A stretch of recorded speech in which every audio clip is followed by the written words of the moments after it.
Hello my dear students, how are you. देखो ये question exercise 7.1 का एग्जाम्पल में से है। क्वेश्चन ये है गिवन में कि ये फिगर दे रखा है और फिगर में ये दे रखा है कि ओ ए, देखो यहाँ ओ ए और बराबर है ओ बी के, ये दोनों बराबर है। एक देखो यहाँ 1 डॉट से हम इंडिकेट कर रहे हैं, इसका मतलब ये इसके बराबर है। फिगर में इस तरह से हम किसी को इक्वेट करने के लिए ज्योमेट्री में कोई दो पार्ट अगर इक्वल है तो उसको दिखाने के लिए हमको एक जैसा डॉट डालना पड़ता है, तो उससे हम ये दिखा सकते हैं कि ये इसके बराबर है।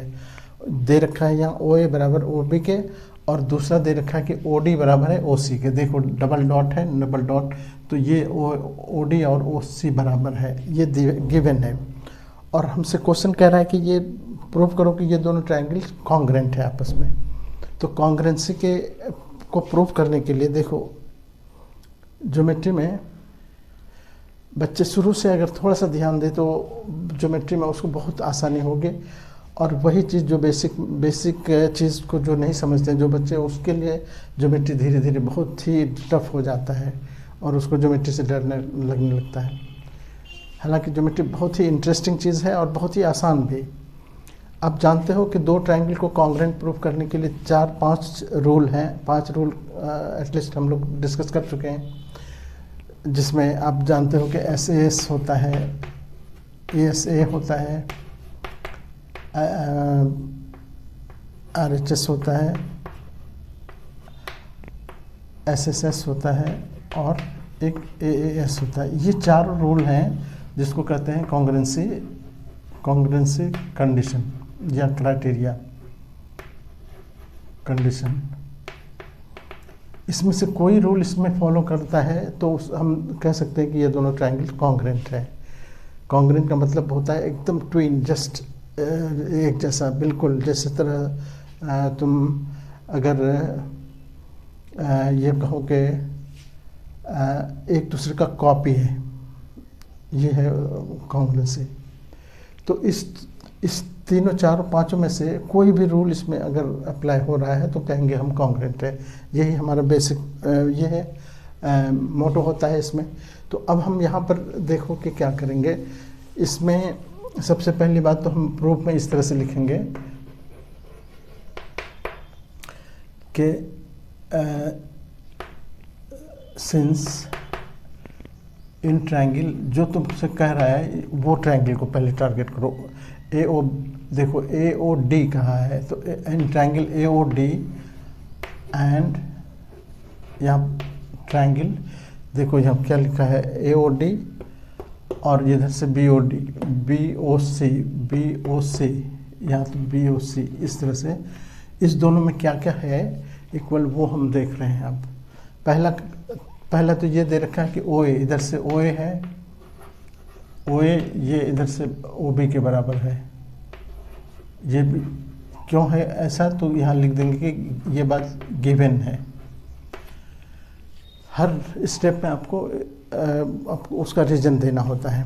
अच्छा, अब आप जानते हो कि दो एंगल तो है, दो साइड तो है। अब उसके बीच का एंगल को देखो, बीच के एंगल का मतलब ये एंगल है, ये एंगल के बारे में कहा नहीं है। लेकिन अगर तुम ज्योमेट्री में सिंसियरली आप पढ़ाई करते हो तो देखो कि आप याद है कि दो लाइन जब एक दूसरे को इंटरसेक्ट करता है तो क्या होता है, वर्टिकली अपोजिट एंगल बराबर होते हैं। ये इसके बराबर होगा और ये एंगल इसके बराबर होगा। ये जिस बच्चे को पता नहीं है वो बच्चा ये क्वेश्चन नहीं कर पाएगा। तो यहाँ पर देखते ही कहेगा कि कोई बच्चा भी कह सकता है कि ये ए बी एक लाइन है, सी डी एक लाइन है, एक दूसरे को ओ पर कट कर रहा है, तो इसका मतलब ये वर्टिकली अपोजिट हो गया, तो ये वर्टिकली अपोजिट एंगल बराबर होता है। ये एग्ज़ाम क्वेश्चन में नहीं दिया हुआ है, लेकिन आपको यही चीज़ आपसे जानना चाहता है एग्जामिनर कि आपको क्या पता है। तो आप कहोगे कि एंगल ए ओ बी जो है, ए ओ डी, ये बराबर है एंगल इधर से बी ओ सी के। क्यों बराबर है, तो आप यहाँ लिख दोगे vertically opposite, vertically opposite, Hindi में कहते हैं शीर्षाभिमुख।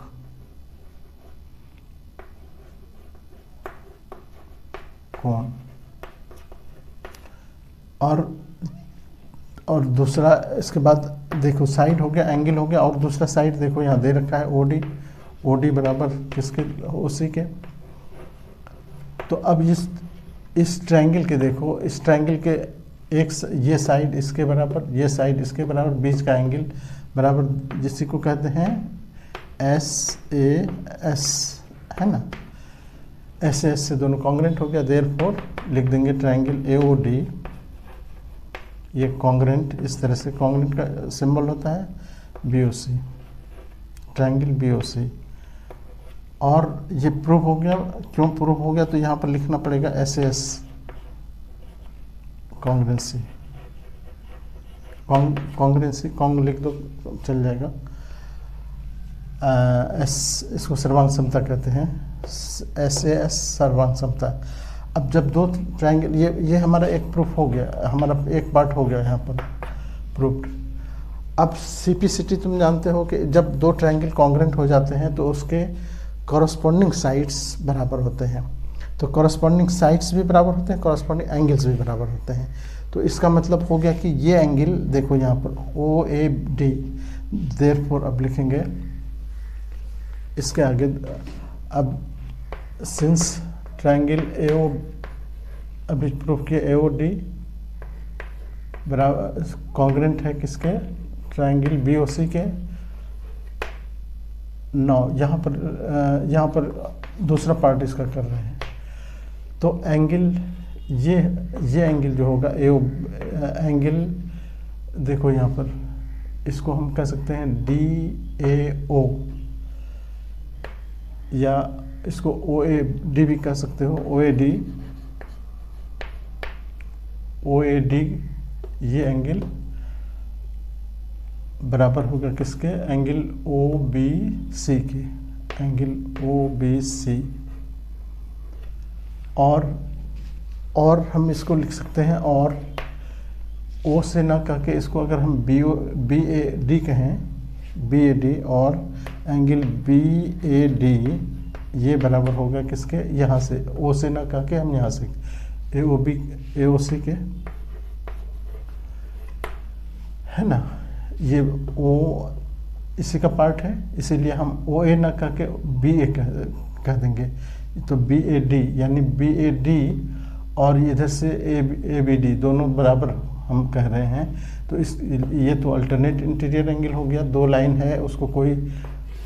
है उसको कोई ट्रांसवर्सल इस तरह से कट कर रहा है, ये एंगल इसके बराबर अगर हो रहा है, तो अगर ये दोनों बराबर हो रहा है तो ये लाइन पैरेलल होगा, ये थ्योरम है। तो अब हम यहाँ पर लिखेंगे but these are alternate interior angles, है ना, एकांतर कोण। ये दोनों एकांतर कोण हैं। जब एकांतर कोण बराबर होते हैं देयरफॉर ये हो गया AB, जब एकांतर कोण बराबर होते हैं तो AD पैरेलल हो गया BC के, इसलिए AD पैरेलल हो गया अब किसके, BC के। यही प्रूव करना था। देखो वहाँ प्रूव्ड, दूसरा पार्ट ये प्रूव करना था। जब एकांतर कोण बराबर होते हैं या अल्टरनेट इंटीरियर एंगल बराबर होते हैं तो दोनों लाइन पैरेलल होते हैं। तो इस तरह से हम इसको पूरा कर लेंगे। ओके, इस तरह के बहुत सारे क्वेश्चन मिलेंगे आपको प्लेलिस्ट में। आप प्लेलिस्ट में जाओगे तो इस तरह से बहुत, चैनल सब्सक्राइब करो, प्लेलिस्ट सामने आएगा, बहुत सारे क्वेश्चन इस तरह के हैं। Okay, thank you.